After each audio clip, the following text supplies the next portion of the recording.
top story. Lorna?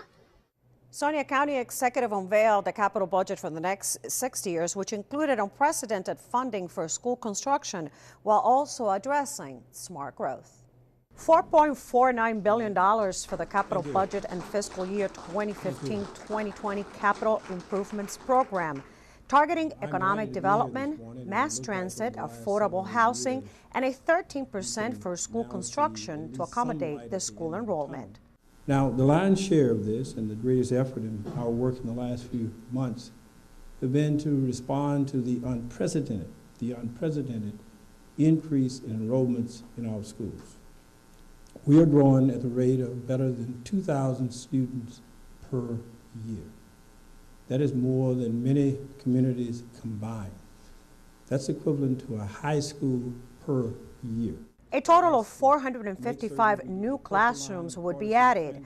On the economic development side, the budget includes spending for approved plans in Wheaton, Shady Grove, White Flint, and the Great Seneca Science Corridor. Nearly $340 million in public funds to support the White Flint redevelopment. You look at what we're doing in the White Flint area. We're providing directly, indirectly, to development in that area for this transitional period of about $340 million. That's an unprecedented amount to help move this county forward.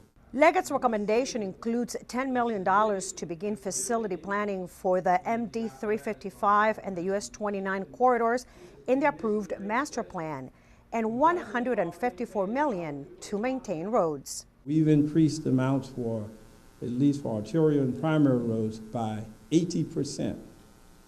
And for residential roads, it's over 600% increase. Let me repeat that. And over 600% increase. The budget exceeds the executive's stated goal of issuing $100 million in bonds to support affordable housing projects. Also includes funding for several construction projects at Montgomery College and $20 million to build a parking garage at the universities of Shady Grove. To view the entire CIP, visit montgomerycountymd.gov/OMB. In Rockville, for County Report This Week, I'm Lorna Virgili. As you just heard, school construction is a top priority for the county. Executive Leggett traveled to Annapolis this week, along with the executives from Prince George's and Baltimore counties, where they announced they will develop legislation requesting additional funding for school modernization and construction. The executive said additional funding is essential to meet the growing need for more classrooms and better facilities in their counties. The Montgomery County Public School System has grown by about 2,000 students a year over the past several years. The unprecedented increase in enrollment is the highest in the state, and projected enrollments indicate the district will grow by 25,000 students in the next decade. According to Mr. Leggett, the state needs to step in to help with school construction funding. We owe it to our students, to our parents, and to our community to respond in a positive fashion, and to do so recognizing the commitment of our local community as well as our state to respond to this real challenge today. We cannot wait when we have unusually high numbers of students in portables. We cannot wait to hear the challenges and problems we see with roofs that are leaking, bathrooms that are not adequate. We need to respond to this challenge today. Local PTA leaders are also asking state legislators for a bill that would give Montgomery County $750 million for new school construction. MyMC Media's Valerie Bonk followed the group to the state's capital, where they met with state lawmakers on both sides of the issue. Freezing rain didn't keep leaders from the Montgomery County Council of PTAs from taking on their cause. Montgomery County streets are not paved with gold. If they were, we would not be out in this lovely weather advocating for this funding. We really do need it. So they boarded a bus and took their mission to get $750 million for county schools on the road. The group made the trip here to Annapolis for one cause, to rally and lobby for what they say is much needed money for school construction. With an increase of almost 15,000 students since 2000, more than the growth of Anne Arundel, Howard, Frederick, and Baltimore counties combined, some Maryland state legislators say it's time to give Montgomery County a helping hand. We are known for our excellence in education, and that has been despite the deplorable conditions of our infrastructure in the schools. We have 9,000 kids that are learning in trailers right now. The kids in our portables are more than whole entire education systems in other counties. We have been doing piecemeal a response to the growth that can no longer be ignored. And for some, the issue hits close to home. Just yesterday, Silver Spring International Middle School, where my daughter went to school, had 2 inches of water flooding down the stairs. We've got mold at Rolling Terrace Elementary School, which I visited a few days ago. And beyond the renovation and repair problems, we've got a huge capacity issue. But while funding for Montgomery County schools is a priority for some this session, advocates still have some convincing to do to get the amount of funding they're asking for. Montgomery County is a fabulous, fabulous, fabulous county, and we're going to find a way to help alleviate the situation. But we're kind of up against it with revenues right now. The issue is expected to come up in the General Assembly in March. For County Report This Week, I'm Valerie Bonk. The Montgomery County Council has returned from its winter recess to a full agenda of business, with the first in a series of work sessions on proposed development in the 10 Mile Creek watershed in Clarksburg. The Planning Board is recommending revisions to the original blueprint for Clarksburg, which includes 600 new homes with safeguards put in place to protect the watershed. Work sessions with the Planning, Housing, and Economic Development Committee and the Transportation and Environment Committee are designed for members to get more information on environmental, transportation, and land issues associated with the property. At this point, we've had a presentation from the planning staff and their consultant as to what the baseline data is for 10 Mile Creek. We're going to continue to discuss the appropriate treatment of 10 Mile Creek and the area that drains into it in the coming work sessions.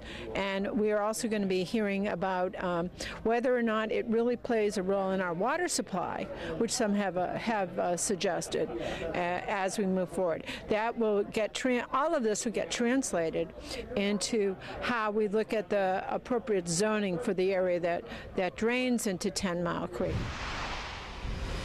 Things are moving quickly in the process to fill the District 5 council seat vacated by Councilmember Valerie Irvin.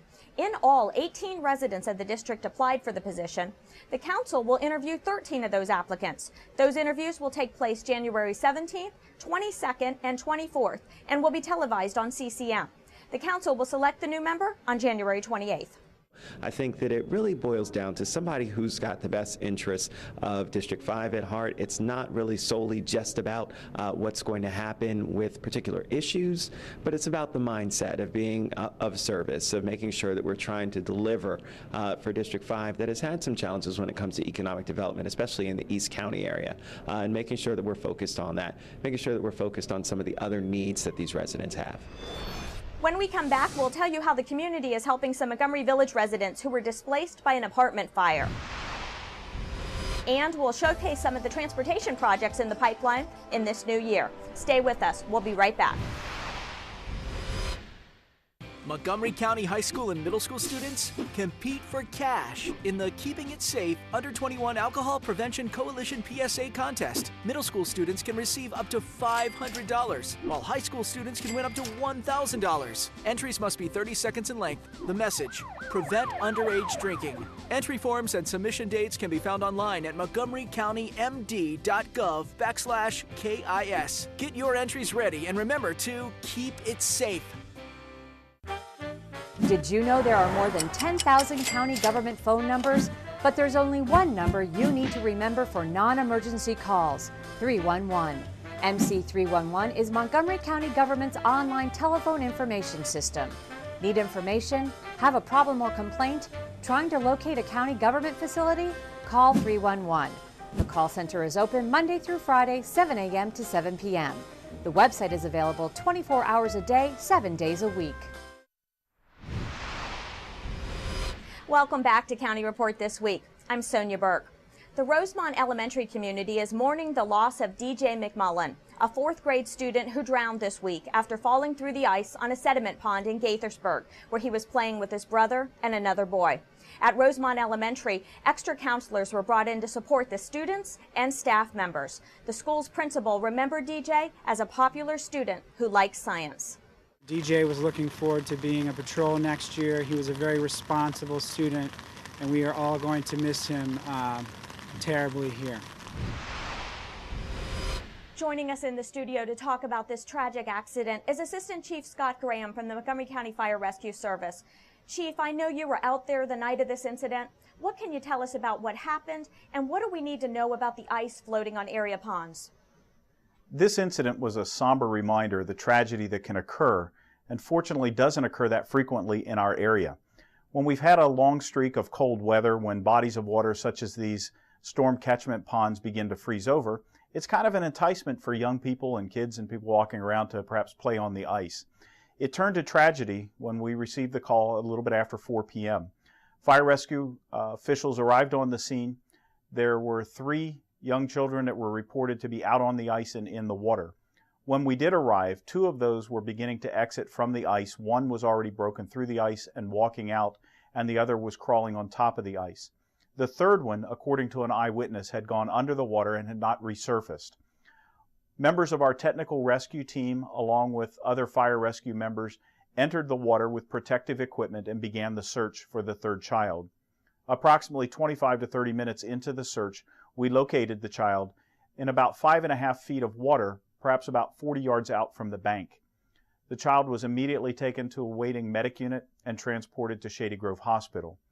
The child was pronounced dead at 7:45 that evening. This tragedy reminds us and our commitment to those who grieve and those who witness or are part of something like this is our commitment and our recommitment to getting out our message to prevent that type of 911 call. With a drowning of any type with this ice rescue, we're midway through our winter. We'd like to remind everyone that there's no body of water, especially these non-recreational bodies of water, that are safe for anybody to be out on when they freeze over, or actually be in them whenever there's no ice on them. It's been an extraordinarily busy start of the new year. How are firefighters reacting to this unusual start?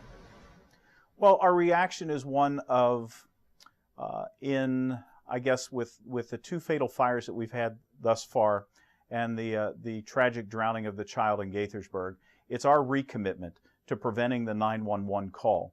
Firefighters are out in the neighborhoods. Firefighters will be out each and every weekend distributing information, safety information about things such as winter safety, ice, fireplaces, and things like that. We'll also be checking smoke alarms in homes in many areas across the county. And certainly, you can have your smoke alarm tested by one of our fire rescue stations simply by calling 311. Thank you so much for joining us. Thank you. This week, some local radio stations, in partnership with Women Who Care Ministries, helped raise nearly $5,000 in food, gift cards, and monetary donations for dozens of Montgomery Village residents who were displaced by a fire on January 8th at the Cedar Mill Apartments. Sadly, a 4-year-old boy died in that fire. We're talking about over 40 residents that were displaced and 12 households, so approximately 3 to 4 family members in each household that were displaced. And as though that wasn't tragic enough, one family lost their 4-year-old son, and our heart extremely goes out to that family in this hour. It's my duty as a broadcaster to make sure that I give back. And my thing is right now, I just want to get the word out that we need food, we need money, we need clothes, anything that can help these families out, because they lost everything. Think about if you lost everything, you have nothing. And there's so many people with big hearts and are so blessed in this area that they can give back just a little bit. You don't have to give a whole lot, just give a little bit. If everybody gives just a little bit, we'll be able to get these families back on their feet. Montgomery County Council President Craig Rice attended the outreach event, and he met with some of the residents impacted by the fire. They're deeply moved by all of the support that the community has really shown in stepping up for all of these families, not just the Quarshie family, but some of the other families as well. And so it was a tremendous turnout, thanks to all of the community for all that they did. If you missed this event and want to assist these families, you can still contribute. Visit the Women Who Care Ministries website to find out more. With the state's new gas tax, there is funding available to take care of some long overdue transportation projects here in Montgomery County. Susan Kennedy reports on just a few of those improvements, which will have an effect on county motorists. Sonia, over the past several months, some of the biggest stories involving transportation focused on transit. But now there is some news to report for those motorists who get in their cars and use some of this county's busiest roads. There is no question there are some urgent transportation needs here in Montgomery County. In 2014, some of those needs will be directly addressed thanks to new state transportation revenues. Topping that list, Route 355 at Cedar Lane. This intersection improvement will begin this spring.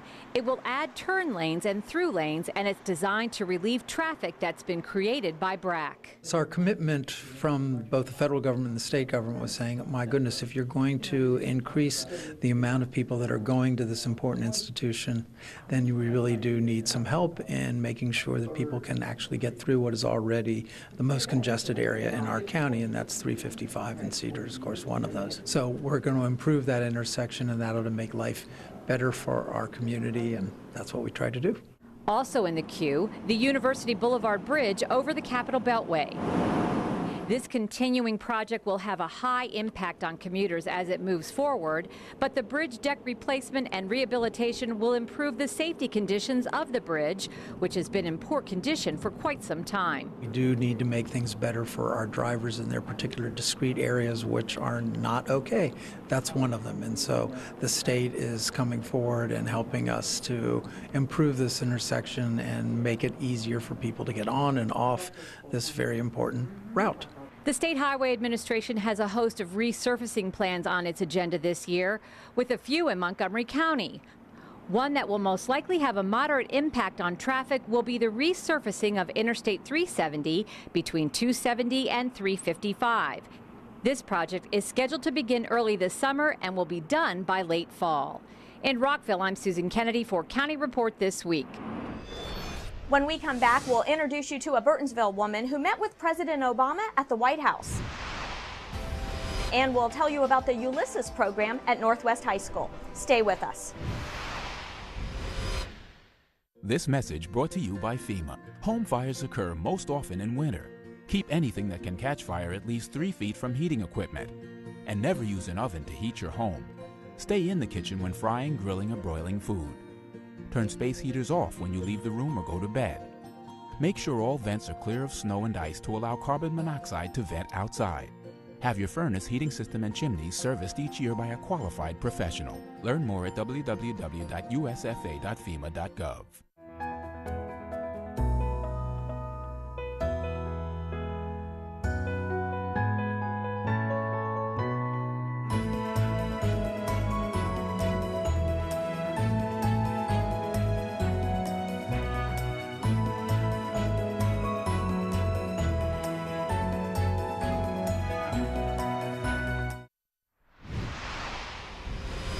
Welcome back to County Report This Week. I'm Sonia Burke. The Montgomery County Commission for Women is gearing up for its annual Women's Legislative Briefing. The event features seminars on legislation in the 2014 session of the Maryland General Assembly that is of particular concern to women. This year we're very excited to announce that we have a very special keynote speaker. It's Joanne Bamberger, who is the author of Mothers of Intention, How Women and Social Media Are Revolutionizing Politics in America. So that'll be a wonderful kickoff to the event. We'll also have greetings from our congressional representatives, and many, many members of the Maryland General Assembly will participate as speakers in this event. Mostly what legislative briefing does is focus on state and federal legislation that's of particular concern to women, including older women and also younger women. But it'll focus on workplace issues and retirement security and a whole range of issues, the Health Care Act, the Health Care Reform Act, and how that affects women and what else needs to be done to help protect women. The annual briefing is scheduled for January 26th at the universities at Shady Grove in Rockville. The chair of Montgomery County's Planning Board has announced she will not seek a second term as chair. In an email to Planning and Parks Department staff, Francois Carrier said one term feels right.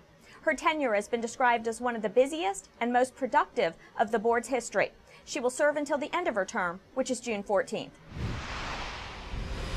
A Montgomery County mom was recently invited to the White House to speak with President Obama about how to get young people to sign up for health care. MyMC Media's Valerie Bonk reports from Burtonsville. She's been a volunteer for more than 20 years, but one local mom recently had the chance of a lifetime, an opportunity to meet with President Obama in the Oval Office. When we were waiting to go into the Oval Office, we thought someone's going to open the door, and it was actually President Obama who opened the door for us. So it was just so special. Nita Dott is the head of Organizing for Action Montgomery County, a nonprofit organization that has been working to promote the enrollment of community members in Obamacare. We are connecting the dots. And I see that in Montgomery County, at least, this is where my base is, that I didn't see many organizations do what we were doing. President Obama invited 8 moms to the White House to discuss how to further the enrollment of young family members in the Affordable Care Act. There's something about moms. I went there as a mom and an organizer, and that's how I got invited over there, because we've done some really tremendous work over here on the field. During the meeting, Obama said he wanted to speak with the moms because they're often the ones making the healthcare decisions in the home. Moms can tell young people who think they're invincible that they're not, and prod them to at least get information. They really do feel that they're invincible, that nothing will really happen till something hits them. So as a parent, they trust us, they trust their moms, and that we can talk to them, we can advise them. Her organization made thousands of calls, knocked on hundreds of doors, and distributed numerous flyers to inform the community of the enrollment process. Some of the people cried, literally with tears in their eyes, that thank you so much for helping us. I needed this information, I just didn't know where to get it from. For more information about Organizing for Action, visit their website at ofamd.org. For County Report This Week, I'm Valerie Bonk. Now let's go to Northwest High School in Germantown, where students recently showcased some unique projects as part of a remarkable honors program. MCPS TV has the story. Seniors at Northwest High School proudly displayed their original research projects during this year's Ulysses Fair. The Ulysses Signature Program is a comprehensive honors program that emphasizes research skills and the opportunity to focus on strong academic and personal interests. The fair was even attended by Superintendent Starr. Straight up correlation. Held January 7th and 8th, the students' projects are a culmination of many months of in-depth research and reflect each student's 4-year journey as a Ulysses student. The students who come to this program have an interest in joining conversations that are often already in progress about the possibilities in the world, what needs to be changed, what can be discovered, what sorts of inspiration that they might have that they can share with others to make the world a better place. There's all kinds of really neat things that they study, and they're usually going to come up with some type of conclusion to the thesis that they originated often in their junior year. And so they have some awesome projects here showing their interest, but also an area they wanted to pursue academically. But it was also been 12 years ago. I'm doing my project on placebo treatments. One of the most interesting things I found is that if it's done correctly, a placebo treatment can be just as effective as a real treatment. I chose test anxiety just because I wanted to know more about it, and I realized that I wasn't the only one, and this happened more often than I thought. 96% of seniors actually have faced this before. My project is on the effects of sleep deficiency and how it really affects high school students. And I really wanted to gauge how school start times actually change the amount of sleep that students are able to get. And say that some of those ways that they tried to spur investment have sort of seemed to have worked. I think Ulysses is an awesome program that we have here at Northwest. It's a great opportunity for kids that want to pursue learning at a higher level, but I think also at a more creative and fun level as well. When we come back, we'll tell you how to keep warm on 2 wheels. And we'll introduce you to our pet of the week. Stay with us. We'll be right back.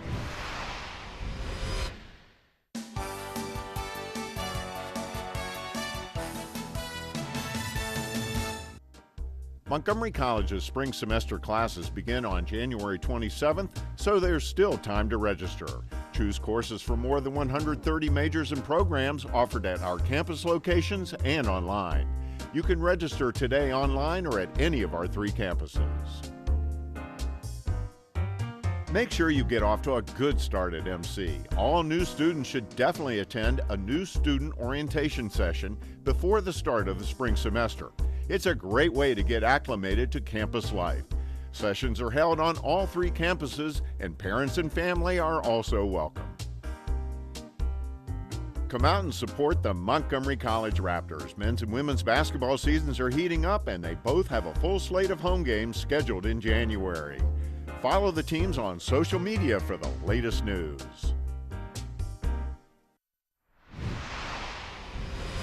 Welcome back to County Report This Week. I'm Sonia Burke. Weather may be to blame for the temporary closing of the Cofield Community Recreation Center in Silver Spring. That's where a sprinkler line break caused extensive water damage inside. The Recreation Center crews are working on repairs, and the facility is expected to reopen on January 21st. Check the county's website for updates. Don't let the cold weather keep you from riding your bike outside. Rockville's bicycle and pedestrian coordinator Kevin Belanger offers some advice on how to stay warm this season while out on 2 wheels. Just because it's the winter time, you don't have to put away your bike. I think the winter is actually a really great time to break out your bike because you don't spend a lot of time outside necessarily in the winter. So it gets you out there and gets your heart going. And that's the word from City Bicycle and Pedestrian Coordinator Kevin Belanger. But before you hop on 2 wheels, Belanger has a couple of recommendations for biking in the winter months. In the winter time, you're going to want to make sure that you are dressed for the weather. You don't want to wear too much clothes though.